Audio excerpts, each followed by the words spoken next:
Hello, welcome to this week's edition of the Coaches Preview Show. It's Border Battle Week. Tonight's big game, Independence is hosting Summit. We have our two fabulous coaches here, Coach Scott Blade, Brian Coleman. Thank you so much for joining us today. You guys doing okay? Yep, thanks for having us. Excited about being here. That's excellent, Coach Coleman. Coach Coleman is in his 5th season as the head coach of Summit Spartans, Old Sparty. Coach Blade in his 6th for the Independence Eagles. It's hard to believe that week 2 is already here. This game, I know it's from a coaching perspective, usually it's not the funnest game in the world to prepare for because of those rivals, and it's outside the region play. We're ready to get into region play. But what does it mean for each of the student bodies? Well, I think it's a big event, for both communities to get together this early in the year and hammer it out, and it's fun. And especially coming off a loss for us, it gives us something to look forward to, and our kids to something to look forward to as far as the next big game on the schedule.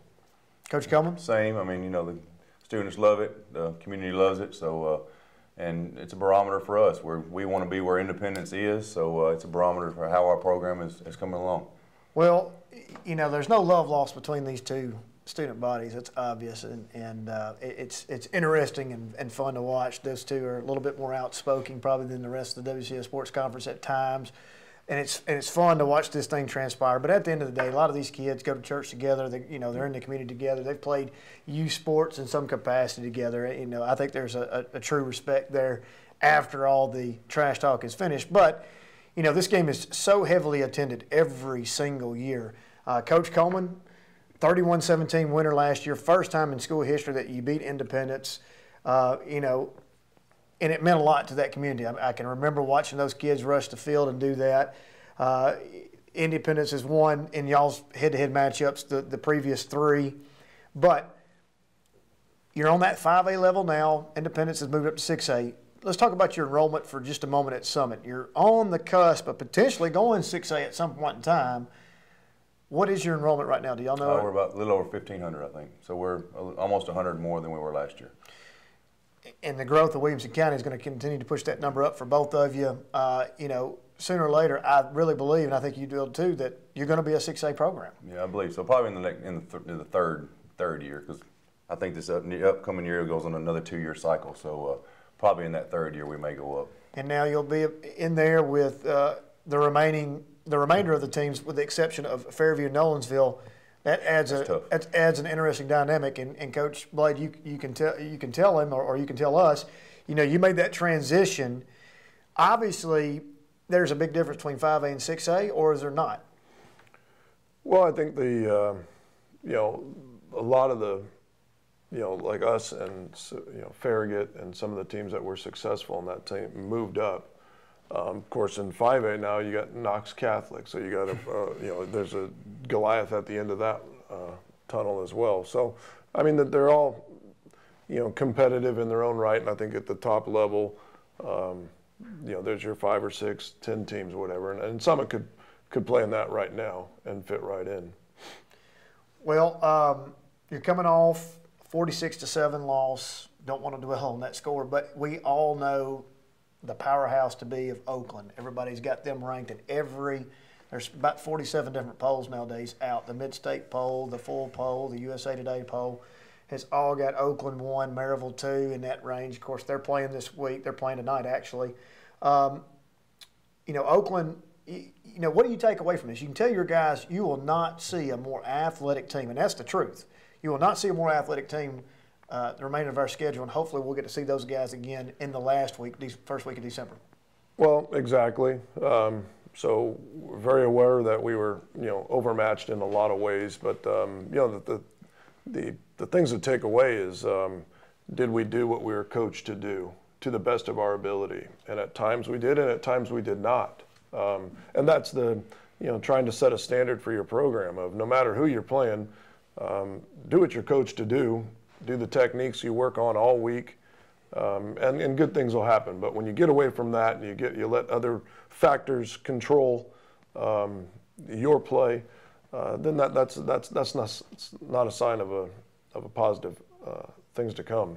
So we have to get back to, because we have our whole schedule. This schedule is a schedule that you could lose every game or or you have a chance. And so we have to get back to what is not letting the outside factors, the speed, the athleticism, the fear, the intimidation, whatever it is, keep you from doing your job. And so that's the coaching point there. Obviously, there's not a whole lot of time to grief or be sad about. Man, you better pick yourself up. We got another big one here, tonight. Coach Coleman, coming off your first ever victory over Spring Hill in your tenure at Summit, 12-7. Last year finished with a school best, 10-3, 6-0, Region 5, 5A champs. You lost to Beach in the quarterfinals, literally so close to getting potentially all the way to the 5A state championship game last year. Also, first ever playoff win. You got 2 of those back-to-back, lost in those quarters, like I said. What does that mean? How do you build off that momentum into this year, particularly off the win with Spring Hill? Well, there's positive and negatives. I mean, one positive, a lot of those guys got experience in the playoffs, deep in the playoffs, of what it's like. The negative is those wins aren't going to help us out this year. Yeah, you know what true. I'm saying? Those don't carry over. Nothing carries over. So they've got to kind of forget that, but, be positive about the experience they had. The Spring Hill game, sloppy. Right? It was a sloppy game, 12-7. That score is pretty bad. We had way too many penalties. Shot ourselves in the foot way too many times. The defense kept us in it. Defense gave up one big play. Other than that, they played pretty well all night.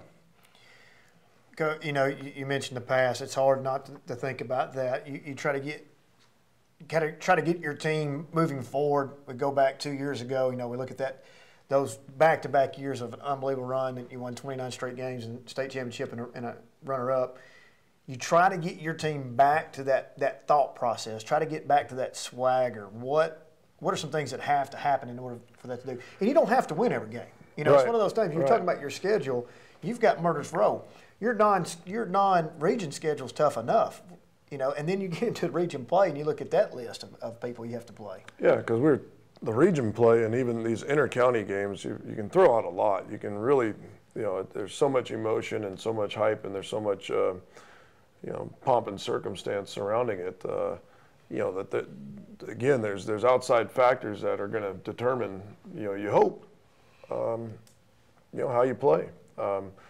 There's 2 things. There's 2 words we try and talk about with our team. There's confidence and arrogance. Arrogance would be that entitlement that I deserve something before I've accomplished it, and it's a me situation. And the confidence is, through your preparation. It's with humility, and it's taking every team, respecting every team and how hard they've worked and what their goals are as well. And confidence also comes from trusting the guy to the right and left of you. So, when you get away from that, because the teams before you did something. Well, we haven't done anything. This year's team is not, and last year's team didn't do anything out of the ordinary. So, getting back to understanding, man, we got to trust in each other. Those are the reasons we had success. Was the unity and the brotherhood out there. And so that's a process with every team. Every team across America is trying to build that sort of unified team. Being a former coach, if you get to that stage of where the ownership is completely on the players and you don't have to correct and you don't have to constantly beat a dead horse, if you will, and when kids show up for pre-practice stuff and lifting weights and things like that, and they take that ownership, that's when it gets to that point. It's not a cockiness, it's a confidence, and it's a good swagger, but at the same time, they're wanting to win at all costs. Right. We don't meet with our players on the weekends. I've done that for years and stopped meeting with them the last few years just to give them more time off. But, we had a group of seniors and guys that called up coach. They wanted to meet on Sunday just to watch film, just to take another extra hour and a half, just to say, what are we doing? Or how do let's look at this, in a calm setting, not with 8 hours of school and going right to practice and different like that. And so there's that taking ownership, like you said, taking ownership where, what do we have to do to get better? Give me extra coaching, give me extra whatever. And when you have that, you got a chance. You got a chance to have a good group of kids that take it on themselves and want to see how good they can be. Coach Coleman, we look at your lineup. Obviously, Ty Carter moving on into the collegiate ranks at Tennessee Tech. George Odomegwu filling those shoes, had 122 yards rushing last week against Page. We all know that he's a special talent. And, talk about him for a moment and what he brings to this team. And, you got to get in your style of offense, your offensive line. Everybody has to be on the same page to throw off the defenses. Yeah, and George is, he's a good running back. He runs the ball hard, but we have to get better on offensive line. Our offensive line play has to get better. George or anybody can run through a hole as long as the offensive line is doing their job. They've got to move their feet, do different things for them to get better, so they're not holding so much or supposedly holding so much. So and I've said that since day one. I've said that preseason. I've put it on those guys. You've got to get better. You're going to, as good as you are, the better they get, the better this team will be. So I'm trying to get them to take ownership in that, being on them all the time about those things. On your side of the ball, offensively, Coach Blade, you've got Nathan Cisco. He's Idaho committed. I'm assuming, is that right? Did I say it right? T.J. Sheffield going to Purdue. T.J.'s he's a lightning rod. You're talking about a kid that's a poster kid for work ethic, character. The way he's handled adversity with his recruiting alone, speaks volumes about him. But talk a little bit about his leadership and what he brings to the table. He brings a lot, like you hit on it, just his maturity inside our program, both as a guy that shows up before school with a group of guys to get their lifting in before school during the season, a guy that's here on the weekends, trying to do whatever, a guy that knows how to handle himself in the media and the social media world. Plus, he's a guy that whatever we ask him to do, he's doing it. Whatever we've asked him to do. So we've had, last week he actually, saved 2 touchdowns on defense, and it was muggy and hot, and we're lucky we didn't lose him to cramps because he was on the field a whole lot, trying to match up with Woody Washington when he was at wideout, and that he's the perfect teammate, a guy that the first one, if it's a new kid in our team, it's the first one to come up and introduce himself. On the campus, you wouldn't know he's a 4-star recruit and a stud athlete. You just think, man, this is just a regular nice kid that comes to play every day. He brings so much to the table, those intangibles that you talk about behind the scenes, things that you may not even be aware of in the locker room. Those things are huge. Who's that guy right now for Summit? Is George that guy, or do you have some good senior leadership? I think we've got some good senior leadership. Christian Jolly, Jonathan Myers are 2 good leaders for us playing outside linebacker and running back. Jacob Douglas, a quiet leader, I guess. We've got a pretty good senior group that's been through a lot. Braden Stem, Zach Klaus, all those guys, and I'll say the word again, ownership. They've got to take ownership of this team, They've got to push the guys behind them and things of that nature, and show and be vocal leaders. It's new. It was just a game in, so it's hard to see what this team is going to be about. Like all these colleges and people putting numbers on this is team so and so.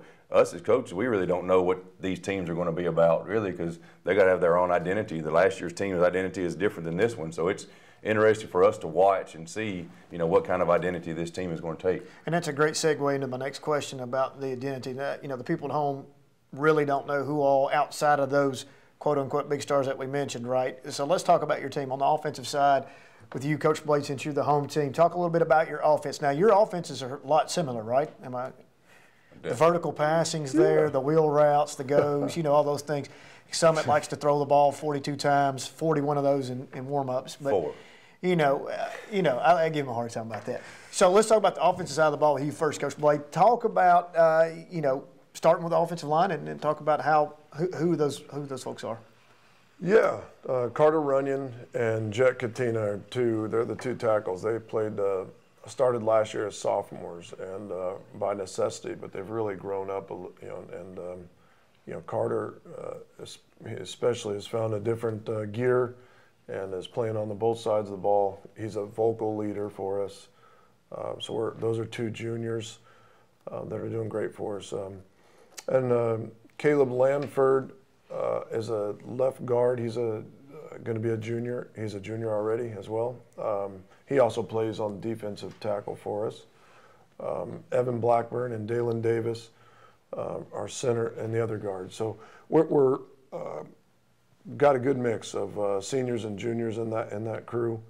And then Trooper Hagan and Jacob Downing are two other guys that will play there as well on the offensive line. So that group is, I know it didn't, at times it wasn't very visible on last Friday, but we expect for them to just get better and better. It's a good group. Gary Tucker and Mike Riazzi are coaching them, and they're busting their tails trying to get them right, and it's a good group to work with. We're looking forward to see what how they improve. And then you look at your spread offense, your receivers. Isaiah comes to mind right now, but I think he is a next breakout player in the entire conference. I think you probably would agree with me on that. I think that TJ is going to probably get a lot of all the visibility as far as the coverage goes, and Isaiah is going to have a lot of one-on-ones or isolations that you can run some things to him. I think he's.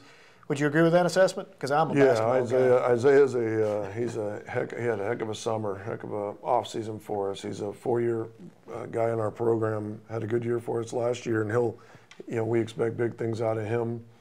And obviously TJ's at the other slot. TJ will put outside. We'll put him at running back. We'll put him everywhere on the offensive skill set. Then outside we've got Micah Thiemann and Chase Robertson, Brian Pierce, Vinny Cardella, Jax Wiggins. So we have some other guys rotating in on the outside. The two guys that are game changers, if you will, guys that can score at any time. Obviously, TJ and Isaiah, their speed and quickness is quite a good attribute. Greg Burns will coach them, and then at running back we have really running back by committee because they're all defensive starters. So it's Colby Logan, it's Tyrus Jackson, it's Jack Phillips, and it's Ethan Pickering are the top 4 in there. We're just trying to roll them through to keep them fresh so they can last 4 quarters. Coach Coleman, same question goes to you on the offensive side. Offensive line tackles are Tyler Bashaw and Zach Klaus. Guards are Will Bond and Joseph Bell, and Devin Smith is the center. These guys are, and I'm always on them, they're perfectly capable of being a great offensive line. They just need the experience and then to gel together and just, keep working hard and take ownership of that. Quarterback, we're looking at Ashton Kelly and Destin Wade. Both of those guys probably will split a lot of time. Tight end, Braden Stem, probably Max Meeker some. They both play defense. We're going to try to, spell them a little bit. And you got George in the backfield. You got Nafis Weldon, Danny Jackson, Tristan Finch, and then Christian Jolly, Jonathan Mars. All these guys are going to get some carries, because they all play a lot of time on defense. So trying to find, that mix and keep them all fresh as much as we can. We do have wide receivers, Hunter Rogers and just John for looks, Casey. Though. Don't bite on it. They block. Just for looks. They block. They just bite. Don't bite on it. If you do, I'm going to. They score on a pass. I'm going to say, "Told you so." We do have them.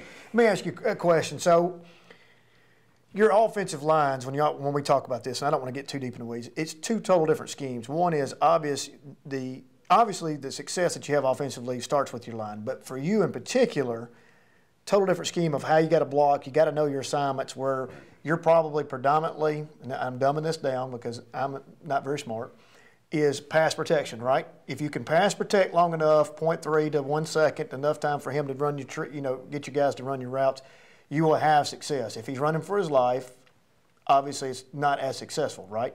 So walk us through when you're talking about these guys in the trenches, offensively, Brian, when you're going through practice, how hard is it for them to pick up those assignments and knowing what to do every single play because there's a lot of misdirection with your run game? And they have rules. I mean, our offensive line has rules. We don't necessarily block a person.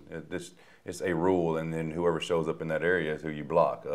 And we've got a lot of down blocks and a lot of pulling and kicking and stuff like that. So the offensive line has got to be pretty athletic. I mean, we don't have very many or any 300-pound guys that are on our offensive line just because it's a simple scheme that we have.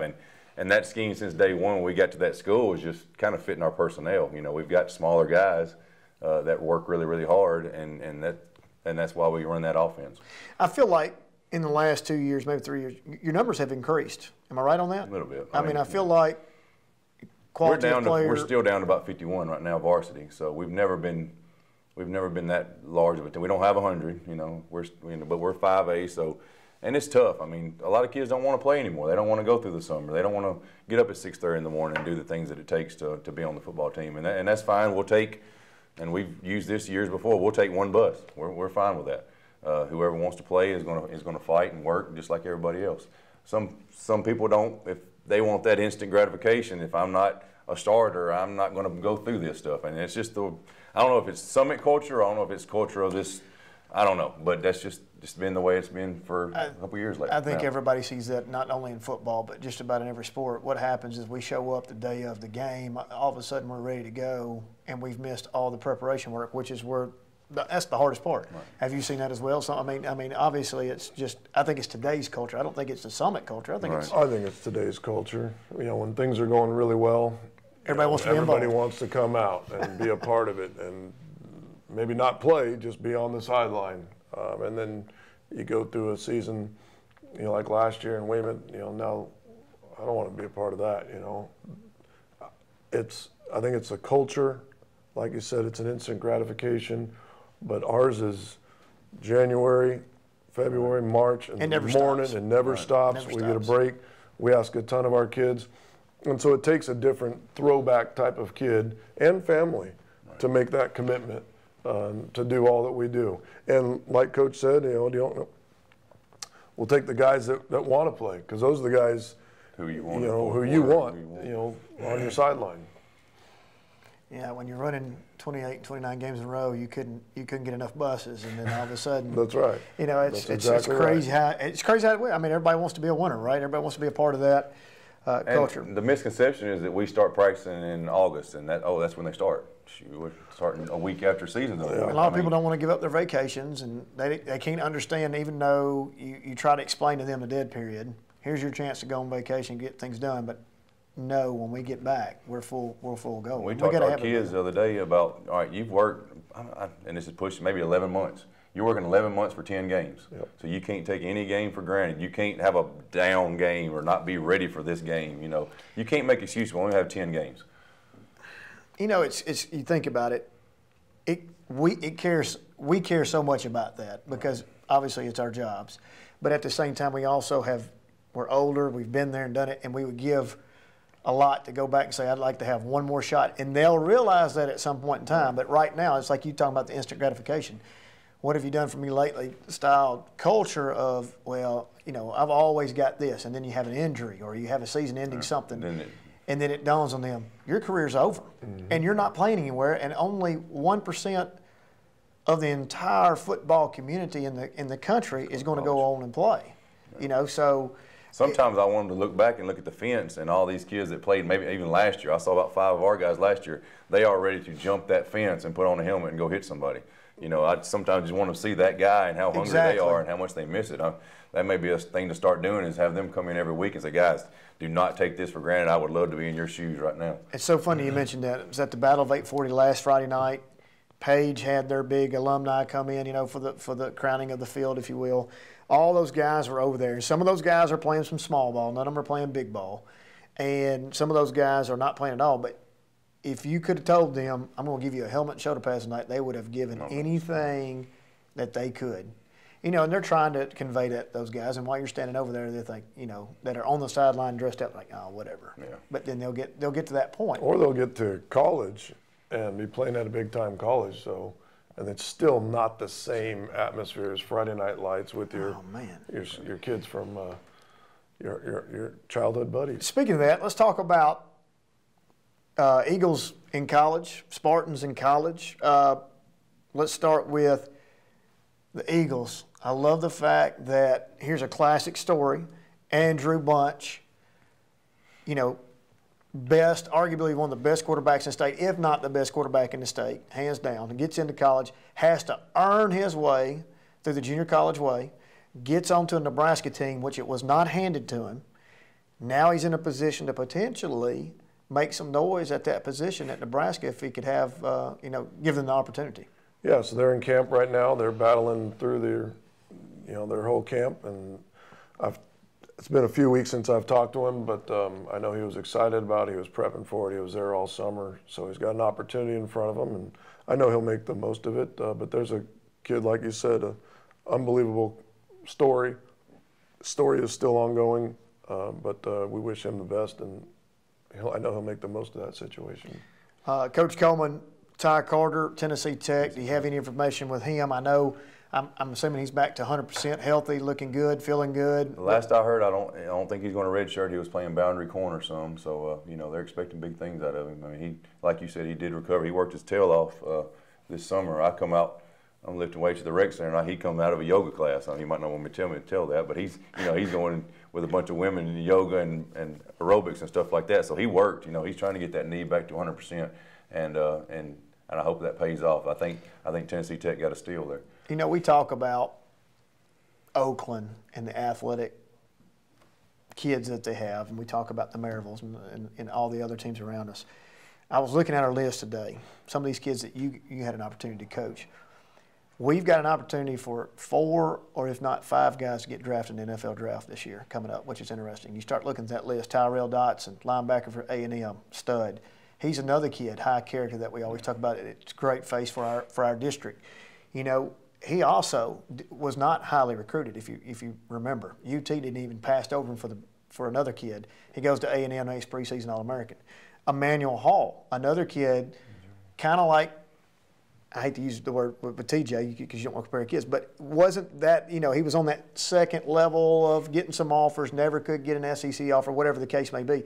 Led the SEC in receptions last year. Corey Fatone, punter for Missouri as well, up for kicker of the year. Vic Wharton, now playing out at California, right? There's an opportunity for him to potentially, I think, at slot, maybe to get some looks. Sure. So we've got a lot of kids that have come through this system at some point in time that have potential of getting drafted. Yep. Van Jefferson's another one. I forgot about him at Florida. So, you know, our kids, they work hard, they're athletic as well, and it's character kids too. And they're high, that's the thing, they are good representation of our district. Well, fellas, we're done talking. I know this is your favorite part of the entire border battle process, but you're officially off the hot seat. I wish you both the best of luck. WCS game day tonight, you're not off the hot seat, and then you have to get up there and say a few things for your student section tonight and talk trash to the Indy Nation tonight. No. Thanks for going. Hey, best of luck to you, not only tonight, remaining of your 5A schedule, remainder of your 6A schedule. Look forward to seeing you down the road. Thanks. Big game tonight, Independence hosting Summit here at the Border Battle. Thank you for joining us. We'll see you next week.